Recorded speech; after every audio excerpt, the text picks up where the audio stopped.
देखिए, cash flow statement यानी रोकड़ प्रवाह विवरण आपको पढ़ना है, ठीक है। कैश फ्लो स्टेटमेंट जिसको हिंदी में आप रोकड़ प्रवाह विवरण कहते हैं, वो स्टेटमेंट क्या होता है पहले ये जानेंगे, और किन किन क्रियाओं से होता है। बिजनेस में रोकड़ आपके पास आता है और रोकड़ जाता है, तो कई क्रियाएं ऐसी होती हैं, कई एक्टिविटीज ऐसी होती हैं जिसके थ्रू कैश आता भी है और कैश जाता भी है, ठीक है। तो सबसे पहले आपको यही पढ़ना है कि जो कैश फ्लो स्टेटमेंट है वो क्या है, ठीक है। तो देखिए, हमारी संस्था में जो कैश है वो किस प्रकार आ रहा है, कितना कैश आ रहा है और कितना कैश जा रहा है। एक सर्टेन टाइम पीरियड में हमारे बिजनेस में कितना कैश आता है और कितना कैश जाता है, इसके बारे में कैश फ्लो स्टेटमेंट हमको बताता है। लिखा हुआ देखेंगे कि एक निश्चित अवधि में रोकड़ एवं रोकड़ समतुल्य, यानी रोकड़ के जैसी कोई चीज, जैसे कैश एट बैंक भी तो है, तो कहता है कि एक निश्चित अवधि में रोकड़ एवं रोकड़ समतुल्य के प्रवाह को प्रदर्शित करने वाला विवरण, ए statement which represent flow of cash in a certain time period, that is called cash flow statement. एक ऐसा स्टेटमेंट जो एक निश्चित अवधि में कैश के फ्लो को दिखाता है। अब फ्लो का मतलब इनफ्लो भी होता है और आउटफ्लो भी होता है। इनफ्लो का मतलब क्या होता है और आउटफ्लो का मतलब क्या होता है। इनफ्लो का मतलब ये होता है कि कितना कैश आ रहा है, और आउटफ्लो का मतलब ये होता है कि कितना कैश जा रहा है। आजकल फाइनेंशियल स्टेटमेंट में देखेंगे कि जब भी कंपनी जो है, आप पढ़े होंगे कि फाइनेंशियल स्टेटमेंट कंपनी के आप पीएल अकाउंट पढ़े हैं, बैलेंस शीट पढ़े हैं, लेकिन कैश फ्लो भी फाइनेंशियल स्टेटमेंट में क्या किया जाता है, शामिल किया जाता है। और इसकी भी बड़ी ज़रूरत है। जब भी आप किसी कंपनी के बारे में विस्तृत जानकारी ले रहे हैं, ठीक है, तो कैश फ्लो के बारे में भी, जैसे शेयर मार्केट में क्या होता है, आप किसी कंपनी के शेयर परचेज करेंगे, सेल्स करेंगे, तो वहाँ कैश फ्लो भी एक इम्पॉर्टेंट जो है डॉक्यूमेंट है। आप कंपनी का क्या कहते हैं कि कैश फ्लो स्टेटमेंट भी देखते हैं कि कैश की पोजीशन कैसी है। क्लियर है ना, क्योंकि सब चीज़ सही है, अगर कैश की पोजीशन नहीं है, सही है, तो हो सकता है कंपनी अपने शॉर्ट टर्म में अपने डेब्ट का पेमेंट ना कर पाए, या वर्किंग कैपिटल की जो क्या कहते हैं कि ज़रूरत है उसको ना पूरा कर पाए, अपने शॉर्ट टर्म डेब्ट को पूरा ना पेमेंट ना कर पाए, तो इससे कंपनी के क्या कहते हैं के लिए प्रॉब्लम क्रिएट हो सकती है। तो सबसे पहले आपका क्वेश्चन यही पूछता है, 2 नंबर के क्वेश्चन में आप जब भी पढ़ेंगे तो आपसे यही पूछेगा कि cash flow statement, UP board में तो 2 नंबर क्वेश्चन पूछता है कि कैश फ्लो स्टेटमेंट क्या होता है, ठीक है। तो आप बताएंगे कि statement which represent flow of cash in flow of cash and cash equivalent in a certain time period, that statement is called cash flow statement. Hindi में कहें तो एक निश्चित अवधि में रोकड़ के प्रवाह को प्रदर्शित करने वाला विवरण ही क्या कहलाता है, रोकड़ प्रवाह विवरण कहलाता है। क्लियर है, कोई दिक्कत नहीं। अब देखिए, कहता है कि दूसरा एक एमसीक्यू क्वेश्चन बार बार आता है, आपके एग्जाम में भी आता है, कॉम्पिटिटिव एग्जाम में भी पूछ लिया जाता है कि ये जो AS3 लिखा गया ये क्या है। पूछता है कि रोकड़ प्रवाह विवरण का संबंध किस लेखांकन प्रमाप से है। AS अकाउंटिंग स्टैंडर्ड बोलते हैं इसको, और हिंदी में बोलते हैं लेखांकन प्रमाप। क्या बोलते हैं, लेखांकन प्रमाप। क्लियर है ना। तो लेखांकन प्रमाप क्या होता है, आपसे पूछा जा सकता है कि लेखांकन प्रमाप क्या है, ठीक है। ये अकाउंटिंग स्टैंडर्ड है जो प्रमाप निर्धारित करते हैं कि कौन कौन से रूल्स को आपको फॉलो करना है। तो कैश फ्लो स्टेटमेंट बनाएंगे तो कौन से रूल फॉलो होने चाहिए, लेखांकन प्रमाप 3 का पालन किया जाना चाहिए, ठीक है। या आपसे ये क्वेश्चन पूछा जा सकता है कि जो कैश फ्लो स्टेटमेंट है, ठीक है, वो किससे संबंधित है, कौन से अकाउंटिंग स्टैंडर्ड से संबंधित है। तो आप बताएंगे कि जो है कैश फ्लो स्टेटमेंट जो है वो लेखांकन प्रमाण 3 से संबंधित है। क्लियर है? अब आप देखिए, कहता है कि जो कैश फ्लो है बिजनेस में, कैश आता है और जाता है, ठीक है, तो वो कौन कौन सी एक्टिविटीज है, कौन कौन सी क्रियाएं हैं जिनके माध्यम से कैश आता है बिजनेस में और कैश जाता है। ठीक है, तो कहता है कि जो कैश फ्लो की एक्टिविटीज है उसको 3 पार्ट में 3 क्लासिफिकेशन हम कर सकते हैं। पहला है कि परिचालन क्रियाओं से रोकड़ प्रवाह, ठीक है, cash flow from operating activities, कि ऑपरेटिंग एक्टिविटीज के थ्रू कितना कैश आ रहा है और कितना कैश जा रहा है। अब आप कहेंगे कि ऑपरेटिंग एक्टिविटीज क्या होती है, ठीक है, पहले हम टाइप्स देख लें, उसके बाद हम लोग समझेंगे क्या क्या चीज क्या होती है। परिचालन क्रियाओं से रोकड़ प्रवाह पहला ग्रुप ये है। दूसरी क्रियाएं आप बांटेंगे दूसरा ग्रुप में कि cash flow from investing activities, ठीक है, विनियोजन क्रियाओं से रोकड़ प्रवाह क्या है। फिर पढ़ेंगे cash flow from financing activities, वित्तीय क्रियाओं से रोकड़ प्रवाह क्या है। क्लियर है ना? तो ध्यान देंगे आप 3 चीज देख रहे हैं, परिचालन क्रियाओं से रोकड़ प्रवाह, विनियोजन क्रियाओं से रोकड़ प्रवाह और वित्तीय क्रियाओं से रोकड़ प्रवाह। अब आप पूछ सकते हैं कि जो परिचालन क्रियाओं से रोकड़ प्रवाह है, क्लियर है ना, तो ये क्या है? परिचालन क्रियाओं से रोकड़ प्रवाह किसको कहते हैं? ठीक है, कौन सी ऐसी क्रियाएं हैं जो परिचालन क्रियाओं में आती है? देखिए, जो व्यवसाय की मुख्य एक्टिविटीज होती है, मुख्य क्रियाएं होती हैं, क्या करते हैं आप बिजनेस में? परचेज करते हैं, सेल्स करते हैं, डेली की जो एक्टिविटीज है, परचेज है, सेल्स है, खर्चे आप पेमेंट करते हैं, मजदूरी, किराया, रेंट, माल नगद बेचते हैं, पैसा वसूलते हैं, या उधार माल रहता है तो उसका पैसा आप वसूल लेते हैं, रिकवरी करते हैं ना। इसी तरह आप उधार माल खरीदते हैं, उसका पेमेंट करते हैं, या नगद माल मान लीजिए पहले का उधार माल आपने खरीदा है, उसका बाद में आप पेमेंट करते हैं, या फिर आप नगद पैसा देकर माल खरीदते हैं। सब में पैसा आता है और सब में पैसा जाता है। ये मेन एक्टिविटीज है व्यवसाय की। यही व्यवसाय की क्या है? मुख्य क्रियाएं हैं, परिचालन क्रियाएं हैं, ठीक है। ऑपरेटिंग बोलता है, ऑपरेटिंग यानी संचालन क्रियाएं, ऐसी क्रियाएं जो व्यवसाय को मुख्य रूप से संचालित करती है, ठीक है। तो इसमें आपको देखना है कि माल बेचने से कितना कैश आ रहा है, खरीदने से कितना कैश जा रहा है, खर्चा दे रहे हैं तो कितना कैश जा रहा है। अलग अलग तरीके के खर्चे भी तो आप करते हैं, मजदूरी देते हैं, किराया देते हैं, कोई भी भाड़ा वगैरह देते हैं, कैरेज वगैरह भी देते हैं, तो इसमें भी पैसा आता और जाता है। दूसरी एक्टिविटीज क्या है? विनियोजन क्रियाओं से रोकड़ प्रवाह, ठीक है। विनियोजन क्रियाओं से रोकड़ प्रवाह का क्या मतलब है? कहता है कि cash flow from investing activities, ठीक है।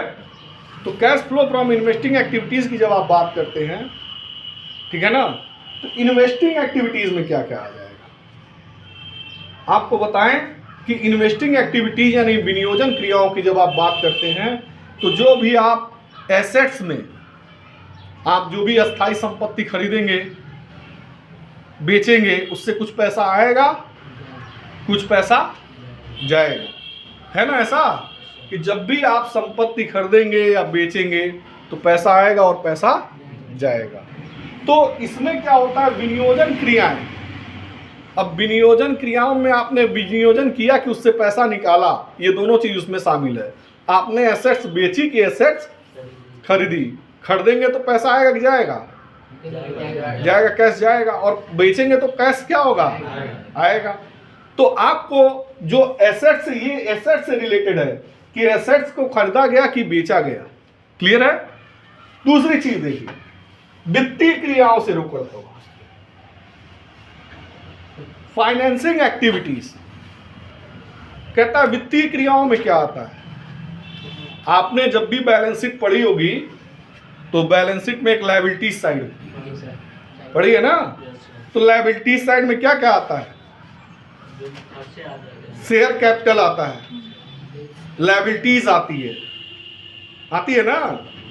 तो कहता है कि उस शेयर से लायबिलिटीज, कहता है कि शेयर है, लोन है, डिवेंचर है, इनसे कितना पैसा आ रहा है। मान लीजिए अगर हम शेयर इशू करें मार्केट में, तो कंपनी के पास क्या होगा, शेयर इश्यू करेगी कंपनी तो पैसा आएगा, और वही शेयर जो है बाद में अपना खरीदेगी तो पैसा दे के खरीदना पड़ेगा। एक ही सामान है, अगर बेच रहे हैं तो पैसा आएगा और खरीद रहे हैं तो पैसा जाएगा। डिबेंचर इशू करते हैं तो पैसा लेती है कंपनी, पैसा आता है, जनता को देती है और उससे पैसा लेती है। जब वही डिबेंचर का रिडम्पशन, कई बच्चे ये नहीं समझते हैं रिडम्पशन की मीनिंग क्या होती है। रिडम्पशन मतलब पेमेंट, ठीक है। तो जब आप पेमेंट करते हैं तो आप अपना डिबेंचर जो ऋण पत्र आपने इशू किया है मार्केट में उसको ले लेंगे और पैसा दे देंगे। डिबेंचर होता ही क्या है, एक डॉक्यूमेंट है, ठीक है, रिटन डॉक्यूमेंट है जो इस बात का प्रूफ होता है कि आपने जो है लोन लिया है और जो है पब्लिक ने लोन दिया है। क्लियर है, कंपनी को जो है ऋण दिया, इस बात का वो जो है क्या होता है, रिटन डॉक्यूमेंट होता है। तो देखिए कहता है फाइनेंसिंग एक्टिविटीज क्या है। तो फाइनेंसिंग एक्टिविटीज के बारे में जब आप बात करिए तो बताएंगे कि शेयर, डिबेंचर, लोन मुख्य रूप से इसमें आते हैं। इनके थ्रू अगर पैसा आएगा या पैसा जाएगा, धन आएगा या धन जाएगा, तो वो इसमें लिखा जाएगा। क्लियर है ना। तो देख लीजिए, फिर से आपको बता दें कि आपने पढ़ा कि कैश फ्लो स्टेटमेंट बहुत इंपॉर्टेंट टॉपिक है। आप देखिए बीकॉम 6 सेमेस्टर में भी है, इंटर में भी है और कॉम्पिटिटिव एग्जाम में भी है, ठीक है। और ज़्यादातर यूपी बोर्ड में क्या पूछता है कि कैश फ्लो स्टेटमेंट क्या होता है।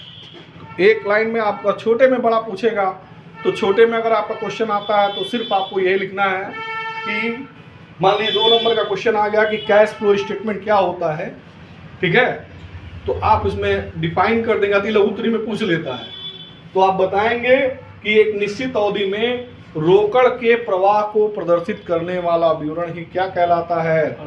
व्यवसाय में एक निश्चित अवधि में रोकड़ के प्रवाह को प्रदर्शित करने वाला विवरण ही रोकड़ प्रवाह विवरण कहलाता है। Cash flow statement is statement which represent inflow and outflow of cash और cash equivalent in a certain time period. Clear है, तो उसको बोलेंगे कैश फ्लो स्टेटमेंट। फिर कहता है, ठीक है, कई बार ऐसा पूछ लेता है कि कैश फ्लो स्टेटमेंट का संबंध कौन से अकाउंटिंग स्टैंडर्ड से, ये एमसीक्यू में पूछता है मल्टीपल चॉइस में, कौन से लेखांकन प्रमाप से संबंधित है। तो आप बताएंगे AS 3 अकाउंटिंग स्टैंडर्ड 3 रोकड़ प्रवाह लेखांकन प्रमाप 3 से संबंधित है। फिर आपसे ये पूछता है नेक्स्ट क्वेश्चन कि कभी कभी मल्टीपल चॉइस में ये भी पूछता है कि रोकड़ का प्रवाह होता है किन क्रियाओं से। पहला ऑप्शन दे देगा परिचालन क्रियाओं से, दूसरा ऑप्शन दे देगा विनियोजन क्रियाओं से, तीसरा ऑप्शन दे देगा वित्तीय क्रियाओं से। इंग्लिश में दे देगा flow from operating activities, investing activities, financing activities, और डी आंसर दे देता है all of these, all of these हो जाएगा। क्लियर है ना। फिर आपसे पूछता है कि जो 3 एक्टिविटीज हैं, ठीक है, उन 3 एक्टिविटीज कौन कौन सी 3 क्रियाएं हैं जिनके कारण व्यवसाय में कैश का इनफ्लो या आउटफ्लो होता है। क्लियर है ना। तो आपको बता दें, आप बताएंगे कि परिचालन क्रियाओं से रोकड़ प्रवाह होता है, विनियोजन क्रियाओं से रोकड़ प्रवाह होता है और वित्तीय क्रियाओं से रोकड़ प्रवाह होता है। Cash flow from operating activities, investing activities and financing activities. कोई दिक्कत है? नहीं है। अब इसमें एक चीज और ध्यान देंगे कि जो ये क्रियाएं हैं, ठीक है, इसमें पूछता है कि परिचालन क्रिया क्या है, ऑपरेटिंग एक्टिविटीज क्या होती है। तो बताएंगे कि व्यवसाय के संचालन में जो क्रियाएं मुख्य रूप से की जाती हैं। क्लियर है ना। The activities which are mainly perform to operate a business like purchase of goods, sale of goods and payment of expenses, ठीक है, वेजेज, कैरेज, ETC एक्सेट्रा। ठीक है।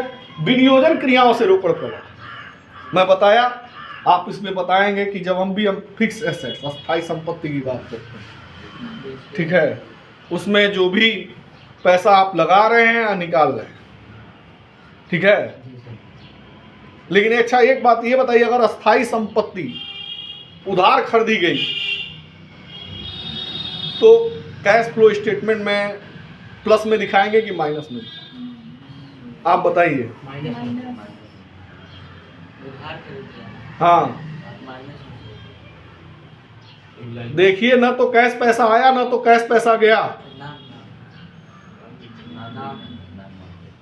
नहीं तो कैश में क्या पोजीशन होगी? कैश में कुछ भी नहीं दिखाया, क्योंकि वो क्रेडिट ट्रांजैक्शन है, उधार है। ना तो पैसा आया ना तो पैसा गया। ठीक है, इस बात का विशेष ध्यान रखिए। आपसे बहुविकल्पी में क्वेश्चन दे देता, अस्थाई संपत्ति को उधार खरीदा गया, इससे पूछेगा कि ये बताइए इसमें रोकड़ प्रवाह की कौन सी क्रिया जो है सम्मिलित है? संचालन क्रिया है, विनियोजन क्रिया है, वित्तीय क्रिया है, या इनमें से कोई नहीं? तो आप बताएंगे इनमें से कोई नहीं, क्योंकि उधार बेच रहे हैं ना या उधार खरीद रहे हैं, तो उसमें ना तो कैश आ रहा है ना तो कैश जा रहा है। क्लियर है? अब आप ये देखिए, वित्तीय क्रियाओं से रोकड़ प्रवाह, सुन लो इधर, वित्तीय क्रियाओं से रोकड़ प्रवाह। मैं बताया कि शेयर डिवेंचर ये लायबिलिटी साइड से रिलेटेड होता है बैलेंस शीट पे। ठीक है, उसमें शेयर डिवेंचर और लोन, या तो आप इसको ले रहे हैं या तो आप इसका रिडम्पशन कर रहे हैं। रिडम्पशन मतलब पेमेंट कर रहे हैं। पेमेंट करेंगे तो पैसा, कैश पैसा क्या हो जाएगा? जाएगा। और अगर जो है क्या कहते हैं, हाँ ऋण लेंगे, अगर आप लोन ले रहे हैं तो कैश आएगा। शेयर इशू करेंगे तो कैश क्या होगा? जाएगा, आएगा। शेयर इशू करते हैं तो पैसा आता है, शेयर का रिडम्पशन करते हैं तो पैसा। हाँ एक बात और है, अब आप जरा इन तीनों एक्टिविटीज को फाइनेंशियल स्टेटमेंट के आधार पर देखिए। ये हमने बताया सेल्स, परचेज और एक्सपेंसेस से रिलेटेड है, ये पीएल अकाउंट से रिलेटेड है, प्रॉफिट एंड लॉस अकाउंट से। ये वाला इन्वेस्टिंग एक्टिविटीज किससे रिलेटेड है? बैलेंस शीट में एसेट्स से। और ये किससे रिलेटेड है? लायबिलिटीज। क्लियर है? कोई दिक्कत? तो इससे आपको 3-4 क्वेश्चंस आपको मिल जाएंगे। लॉन्ग टाइप में भी क्वेश्चन आ सकता है कि रोकड़ प्रवाह विवरण क्या होता है और यह किन किन क्रियाओं से होता है।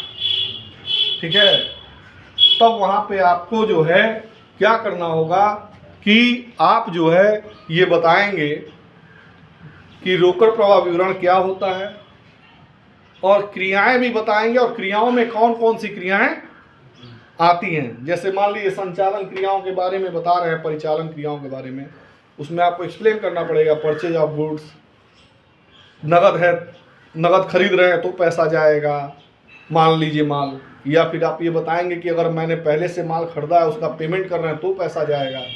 लेकिन उधार माल खरीद रहे हैं तब ना तो आएगा ना तो जाएगा। ठीक है, कितना टॉपिक आप लोगों को क्लियर है? ठीक है।